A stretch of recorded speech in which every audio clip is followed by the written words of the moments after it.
Saya sudah menyampaikan agar kasus itu betul-betul dikawal dan transparan, terbuka itu semuanya. Tidak ada yang perlu ditutup-tutupi. Kalau ada, ya. Pernyataan Presiden Joko Widodo untuk mengusut tuntas peristiwa tewasnya sepasang sejoli Eki dan Vina di Cirebon 2016 silam kini membuat pihak Polri makin serius mendalami kasus ini. Kabar terbaru dari kasus ini, kini pihak Propam Polri dikabarkan akan memeriksa penyidik yang akan menangani kasus pada tahun 2016 silam ini. Salah satu dari penyidik yang akan diperiksa adalah Ibtu Rudiana, ayah kandung dari korban bernama Eki. Dihadirkannya sejumlah penyidik yang menangani kasus Vina dan Eki pada tahun 2016, ini tentunya akan dimintai keterangan secara jelas. Apalagi banyak dugaan adanya kelalaian yang dilakukan saat proses penyidikan pada 8 tahun silam tersebut.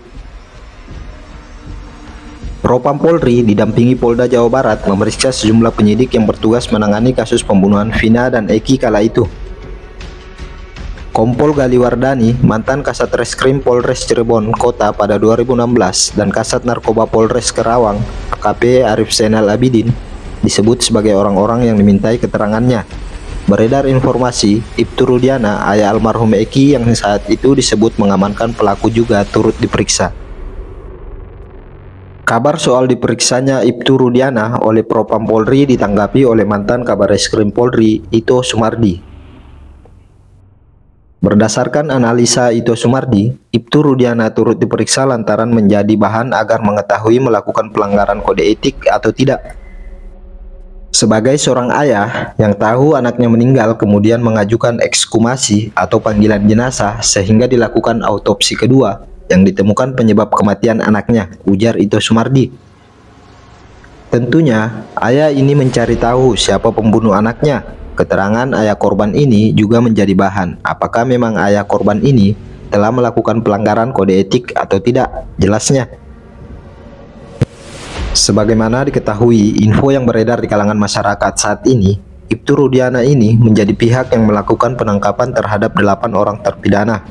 Diketahui saat itu Ibtu Rudiana menjabat sebagai Kanit Narkoba Polresta Cirebon. Sebelumnya, ayah dari almarhum Eki ini memang tengah didesak muncul dari berbagai pihak. Salah satunya ex-Kabareskrim Polri, Komjen Purnawan Susno Duaji, meminta Rudiana muncul untuk menjelaskan dasar laporan polisi yang dibuatnya itu ketika tidak berada di tempat kejadian perkara atau TKP. Seperti diketahui, Ibtu Rudiana yang melaporkan peristiwa pembunuhan itu kepada pihak kepolisian hingga akhirnya tertangkapnya para terdakwa kasus pembunuhan Vina. Menurut Susno, keterangan Ibtu Rudiana ini sangat dibutuhkan guna meredakan spekulasi liar di kalangan masyarakat soal penyidikan kasus ini. Ya, sangat-sangat penting kehadiran Rudiana karena untuk mendasari Pak Rudiana tidak di TKP saat kejadian. Kalau yang membuat laporan polisi si pelapornya adalah Pak Rudiana, maka perlu ditanyakan kepada Pak Rudiana, dasar buat laporan keterangan itu siapa? Ujar Susno. Susno Juaji mengkhawatirkan laporan polisi yang dibuat ayah Eki ini hanya berdasarkan keterangan saksi Aib dan Dedek saja. Ia menilai keterangan saksi Aib dan Dedek sangat lemah, sehingga menimbulkan polemik hingga sekarang. Kalau keterangan dari si Aib, termasuk Dedek dan Melmel, itu sudah nggak ada bukti-bukti pendukung yang lain. Karena nggak ada bukti-bukti pendukung yang lain, maka laporan posisinya itu lemah, tegas Susno. Kendati demikian, Susno meminta Ibtu Rudiana untuk segera muncul mengungkapkan kasus pembunuhan tersebut. Sementara itu, dari pihak kuasa hukum ke-8 tersangka yang awalnya ditangkap, yaitu Jogi Nenggolan, beranggapan tentang sosok Ibtu Rudiana di dalam kasus ini.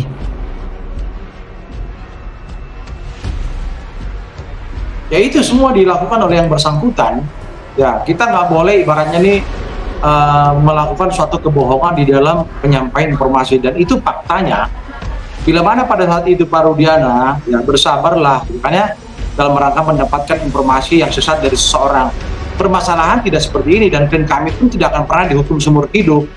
Dan ternyata sekarang juga saksi rekayasa yang dihadirkan di ruang persidangan, yaitu Liga Akbar, sudah membuka terang-terangan bahwa dia tidak pernah melintas di jalan depan SMP itu yang seolah-olah cerita itu kan waktu itu benar, ya mereka dilemparin, dikejar. Sekarang kan terkuak, walaupun pada saat itu kan Liga Akbar hadir dalam persidangan dengan seyakin-yakinnya meyakinkan hakim, tapi kami juga tidak percaya karena situasinya kami kan pada saat itu didemo terus agar kami tidak melakukan action pembelaan terhadap klien kami yang notabene tidak pernah melakukan satu kejahatan. Dan saya berharap kepada juga pimpinan Polri dari dulu saya udah berulang-ulang ya, agar ini dihimbau dia secara jujur menyampaikan apa yang dilakukan dulu menyalahi prosedural, itu aja. Kalau kita melihat runut daripada faktanya, AIP ini kan memberikan informasi yang sesat kepada Rudiana bahwa di malam itu ada kumpul-kumpul anak-anak muda di satu gang, yaitu Gang Bakti. Nah, ada sejarah antara AIP ini hubungannya tidak harmonis dengan warga setempat. Nah, informasi ini yang disampaikan kepada Rudiana pada tanggal 31 sekitar jam 2 siang. Kemudian Pak Rudiana menyampaikan satu keterangan, apabila mereka nanti ada kumpul-kumpul tolong saya dihubungin. Nah, disinilah mulai malapetaka itu terjadi.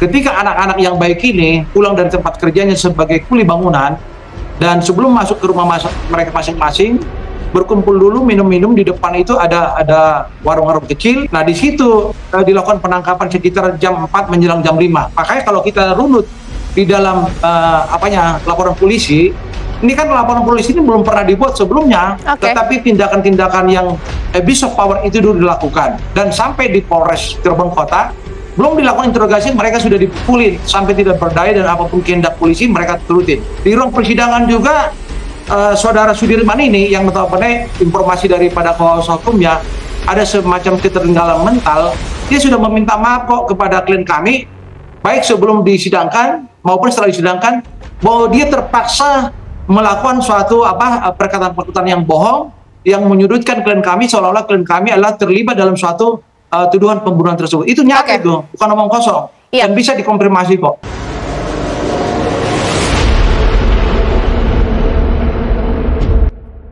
Teka-teki diamnya ayah almarhum Eki menjadi tanda tanya besar di kalangan publik, hingga pengacara Hotman Paris pun yang menjadi kuasa hukum Vina mengeluarkan pernyataan agar ayah dari almarhum Eki, Ibtu Rudiana, agar secepatnya keluar memberikan klarifikasi mengenai kasus ini dan apa yang terjadi sebenarnya, agar tidak timbul asumsi-asumsi liar di kalangan publik.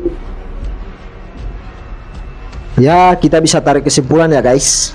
Semoga turunnya pihak Polri Propam ini akan menemukan semua misteri apa yang sebenarnya terjadi di balik kasus Vina Cirebon ini. Sampai di sini dulu pembahasan kita guys. See you next video. Assalamualaikum warahmatullahi wabarakatuh.